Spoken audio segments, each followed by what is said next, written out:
Hey y'all, it's Stephen Van Kampen-Lewis, and it is the middle of November. Things are going well in my orchid cabinet that I got from Ikea. It's the Rudsta. So I figured I would show you what's going on in there, some of the new plants that I've gotten, one of the experiments that I'm about to start, and then I guess update you on my Phalaenopsis trials and tribulations. And I guess I will I'll let you know now that I've given up on Phalaenopsis. I don't know what it is that they dislike so much about this cabinet. The temperature and humidity should be fine. As you can see here, they just don't seem to live. They slowly drop their leaves, and so I've gone back and forth on whether the lights are too bright or not. You know, for most of my orchid growing career, it was assumed that you couldn't really burn orchid leaves with just light. You could burn them with heat if your leaves got too close to the lights, but I don't know. Anyway, I'm still kind of on the fence. I had a year or two ago, I had a really bad spider mite infection. I've gotten that under control, and the Phalaenopsis still keep dying. So I'm retooling the collection. I think I'm just sort of giving up on Phalaenopsis.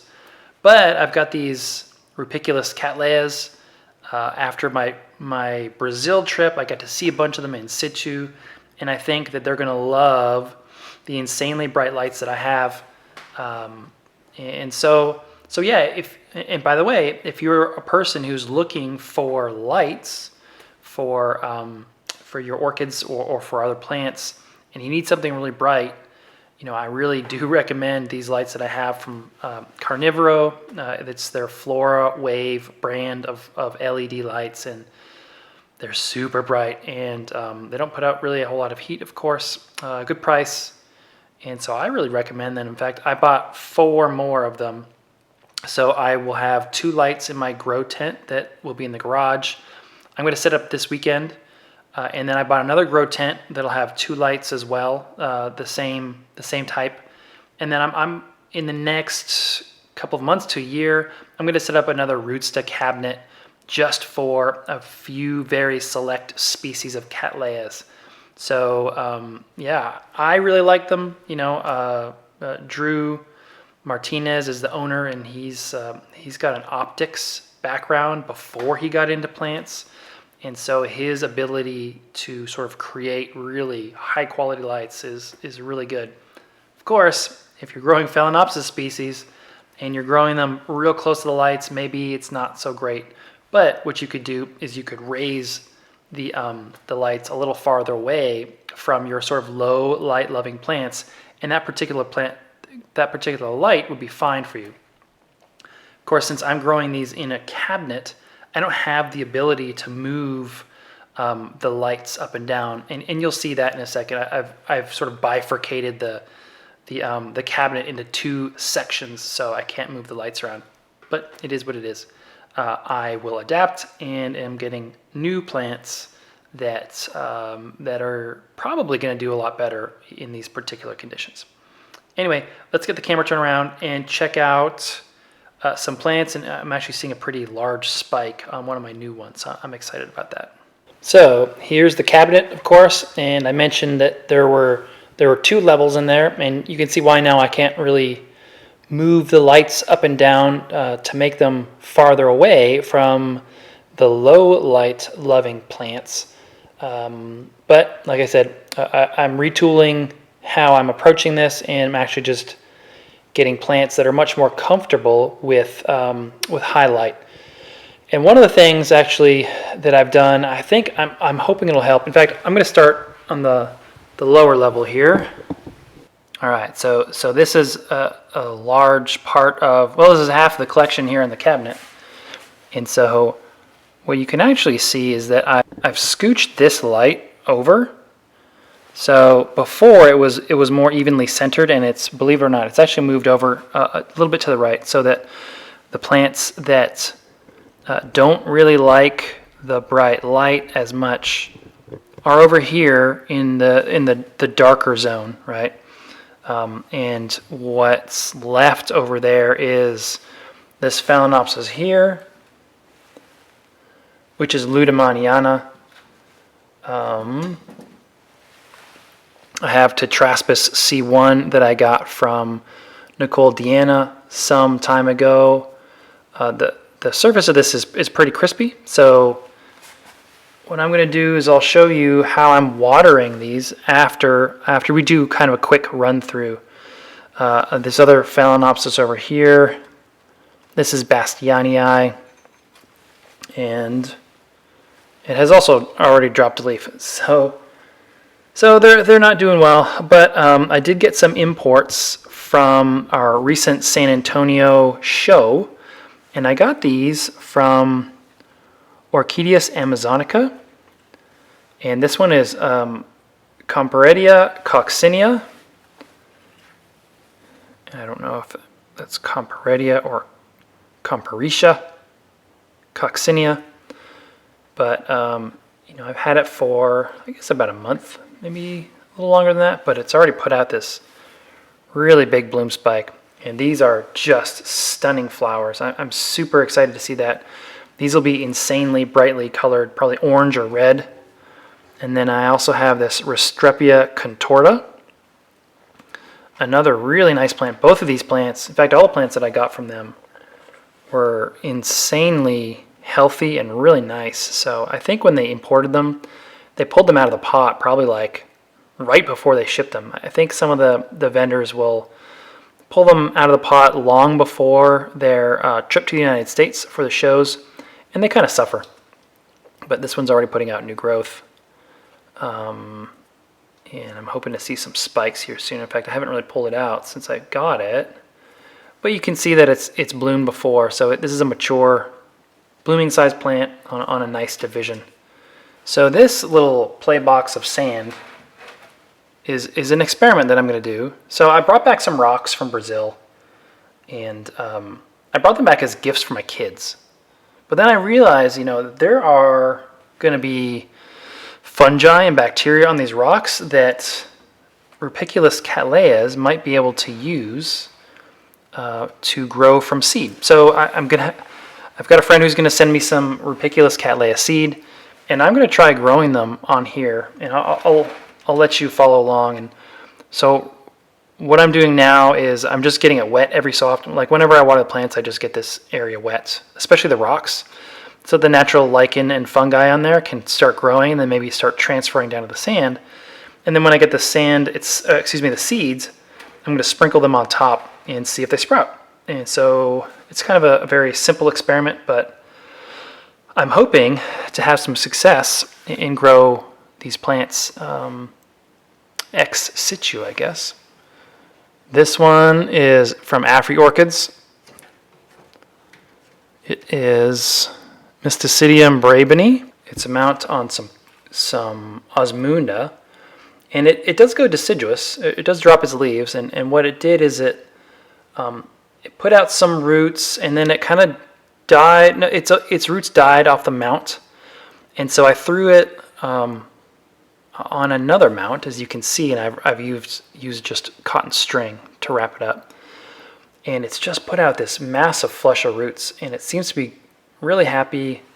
I thought that this was a new spike, but it's actually new growth, which is good, and it seems to be doing really nicely. I was kind of hoping that it would penetrate more into the mount, but it just seems to go around it. So I don't really know what that means, but the plant seems to be very happy and healthy, which makes me happy.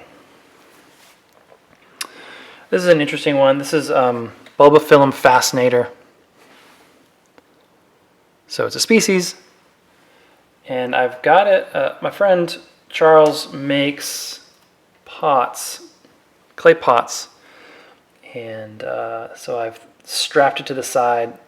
I added some moss, and it seems to be taking over. So I'm hoping that this will just turn into a ball of green. The new roots from the bulbo have really exploded and seem to be enjoying this. And of course, it's full of just pure water. I need to add more actually. But what happens is the water slowly oozes out continuously, and it creates this sort of permanently wet surface on top of the clay. And the plants seem to really like it, especially bulbos, which want that sort of Goldilocks zone of lots of moisture, but lots of airflow at the same time. And this seems to be doing the trick. And then of course the moss just grows naturally and turns green. Another one that's interesting I got from the Peruvian company, Orchids Amazonicus. I got Cattleyas transverso callosum, and I got it right as I was putting out a new growth. So when this one gets larger, it'll go outside in the tent, in the grow tent. But for now, I'm sort of babying it and keeping an eye on it in this grow tent here, so that I can see its progress, and I know that there's no bugs eating it, and so that it sort of transfers or adapts, I guess I should say, to the northern hemisphere in a good way. I will probably start, and just in case you're wondering, I'll probably start watering this in a month or so. So this is Nepenthes rafflesiana by Ampullaria, and it is just gorgeous. Absolutely, absolutely gorgeous. Big pictures, stunning color, purple and green, big, and it's two of my favorite species. To be honest, I could keep just Ampullaria as one of these Nepenthes, and there's just so many different color varieties, and then Rafflesiana is a cool one, so having having a hybrid of the two absolutely makes tons of sense for me. And they stay smallish. Not going to say small because that's not quite right, but small enough for this cabinet. And all right, and actually I'm more excited about the upper level, which is this one up here. And you can see I have my sensor push over there, which gives me constant information about my plants and the conditions that they're growing in, and it records. I can look back for the past year and see exactly what the humidity and temperature were for that entire period. Two of the interesting ones that I got over here are these Bulbos. So I got these from Rusty Orchids. This is retusum. I got these, this is retusum. And I got this, I don't know, probably, I want to say just before I went to Brazil. And same with this other one.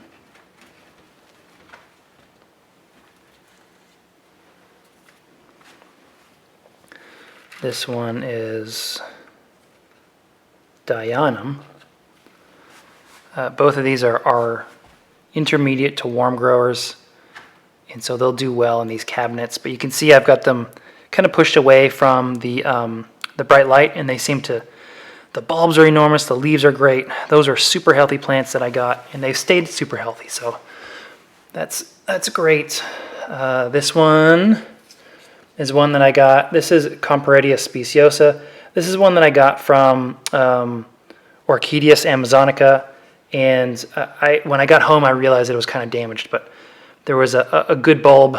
The leaf just fell off, but I fully anticipate that this one bounces back quickly, and I'll have some really cool blooms to show you soon.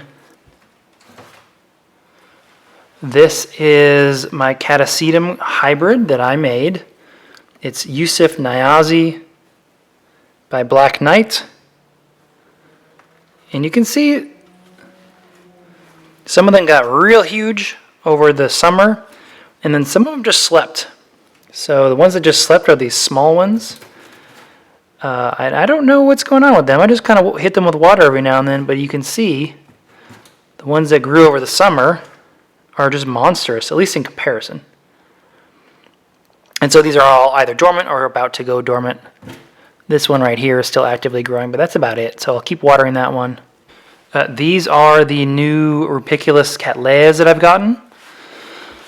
They are adapting well. They're, they've only been here for a couple of weeks, but some of these new growths are going. We've got another new growth there, and I really hope that I get to see blooms on them in the next couple of months since they're out of season. So any of the ones that want to bloom in summer, hopefully bloom this winter for me, and then and then adapt to the cycle, and then hopefully bloom this time next year in 2025 as well.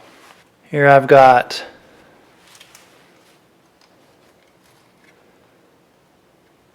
Cattleyas synchorana with a nice big fat bud there. And you can see, so these are high light lovers from Brazil of the Hadrolalia group. And you can see that it's a small statured plant with gigantic flowers, at least in comparison to the rest of the plant. So this flower will be much, the flower bud is already basically the size of the leaf. So when this opens, this will be, like I said, comparatively huge to the plant itself. I've got a couple of small Cattleya rex in here, and then one back there that I got from William Green. I don't know, he sent those to me a while back, and they're doing really well. They got hit by the mites pretty hard, but then bounced back really nicely. This is a Cattleya ludemaniana concolor that was originally collected as a concolor from the wild many years ago, and is just super, super stunning. It had a tough time last summer, summer of 2023, when everything that I was growing outside got burnt. And it's put out new roots, and then it's just kind of chilling, hanging out, and just sort of regrouping. So I'm hoping that in spring, the lengthening daylight from the light that does offer seasonal cues to these plants really triggers it to start growing, and I can get some really, really cool looking flowers to show you. This is a Varsavixii, Cattleya Varsavixii, that's just going absolutely crazy with roots. So I mentioned that I'm going to start another Rudsta. The other Rudsta is going to be specifically for Cattleya rex, Dowiana, and Varsavixii. And then a couple of their hybrids. I've got a couple of Hardianas that I'm excited to get in the cabinets and inside, and growing in a way that are a little more protected than growing outside. In fact, this over here that's Triumphans. So that's going to be Rex by Dowiana, and that's a 4N from H&R Orchids, so that should be really, really cool. A couple more of the hybrids that I got. A couple more of the African Angraecoids that I have. This is Orangus punctata, looking a little dry, but putting out nice new roots. It's so cool that those roots just get flat. They grow flat once they attach. It's such a weird looking way to grow roots. But that one doesn't like nearly as much light, so I hang it above the light so it gets more shade. It's not getting blasted by light like this one. It's above the light, and so that one is a little bit of a lower light preferring species that seems to be doing well in here. This is Sertorchis crassifolia. Really cool little species from Africa as well. A little succulent thing. I think it's doing pretty well, but this one looks thirsty, so I'm going to get some water on it. And finally,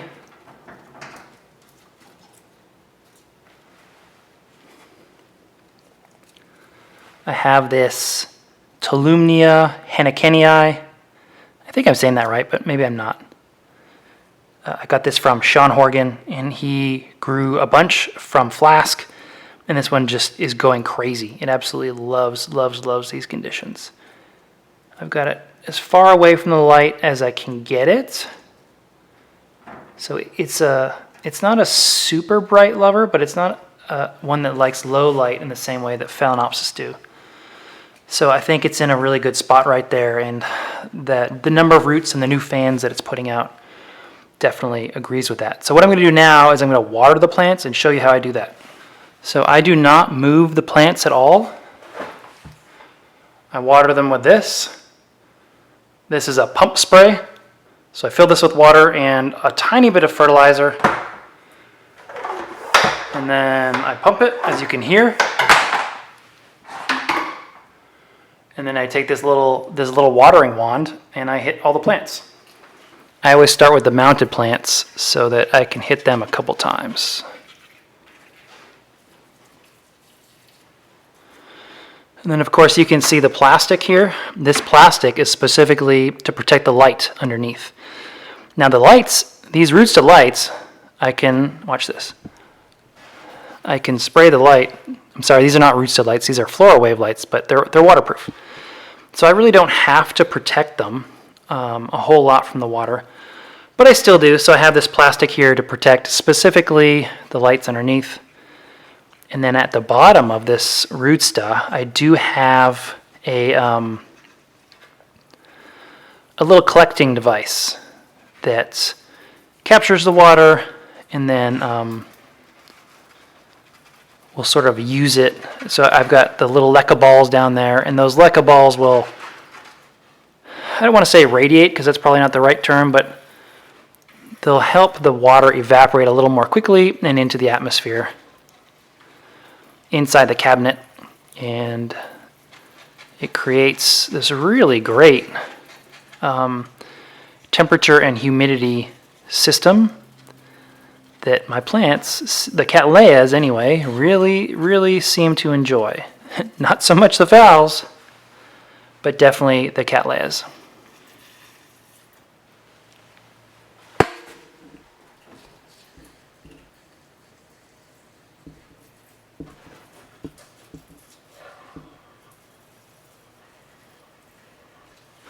And then back to the mounted plants again. And they are nice and soaking wet.